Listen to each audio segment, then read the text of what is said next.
Hi friends, hello. எல்லோரும் பொங்கல் விட்டுட்டிங்களா? நாங்களும் பொங்கல் விட்டு சாமிக்கு படைச்சாச்சு. சூரிய பகவானும் வந்துட்டார், அவருக்கும் சேர்த்து பொங்கல் படைச்சிட்டோம். அப்புறம் வீட்டுக்குள்ளேயும் பூஜை பண்ணியாச்சு.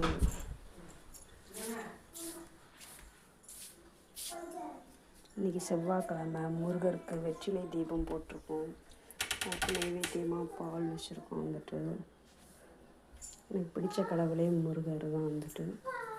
அதனால் பாருங்கள் ஃப்ரெண்ட்ஸ். அடுத்தது ஓகே, எல்லாருமே சாப்பிட்டுட்டாங்க. அப்புறம் எங்கள் அத்தைக்கும் பாட்டி தாத்தாக்கும் வச்சு கும்பிடணும். அது மதியம் சமையல் பண்ணிவிட்டு ஒரு வீடியோ போடுவோம். Okay, tata bye bye. எல்லோரும் என்ஜாய் பண்ணுங்கள்.